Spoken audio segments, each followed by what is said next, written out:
Yo, what's up guys? So, nagdidrill tayo dito ngayon. At ang aking dinidrill ay ang aking Tomica Supra, ng gulay pula. Yes. So, kaya ako dinidrill yan is papalitan natin siya ng gulong. Ayan. So, yan, sinubukan niyang tanggalin yung parang revit. Naka-revit kasi yan eh. Ayan, yung subukan niyang tanggalin man. Pero hindi pa din. Kulang pa ng drill. Kaya din-drill na muna ulit natin. Ayan. Sa tingin ko okay na yung sa may bandang likod. Okay na siguro. So tingnan natin. Yan, sa tingin ko okay na nga. Kaya doon naman tayo sa harap magdi-drill. Ayun nga, ginagamitan na natin ang ikot-ikot para mas mabilis. Yan, ikot-ikot. Ikot-ikot lang, pinaikot ka lang niya. Dito ay sinubukan niya na ulit tanggalin. At ayun, successful naman natanggal. At ayun, nabuksan na. Wala pa pala. Ayan, nabuksan na yan eh. Yun! So yan, nabuksan na natin. Tagumpay tayo.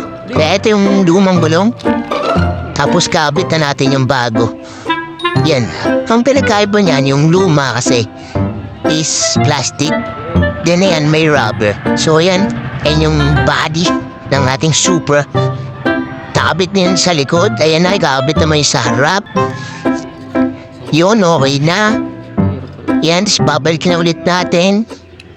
Babalik na natin yung body, man.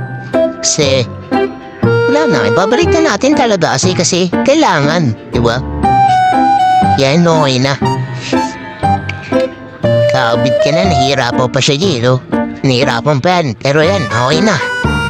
So yan, pagtapos natin ibalik, wala nang ribit, di ba? Kaya isusuper glue na lang natin yan. Para sa akin, okay lang naman. Kahit ganyan na lang. Kasi sa ano naman yan, hindi naman siya makikita. Baga nasa ilalim naman. Ang papansinin lang yan is yung pinaka-body and yung gulong. Makikita, di ba? And okay na. Okay na, tuyo na ata siguro ano yan. Nihip-hipan ko pa yan. Yun. Bagay ba? Hey, that's pretty good. And yung ating finished product. Ano sa tingin nyo? Bagay ba hindi? Basta nagsela ata talaga ako ng pera dito sa gulong na to.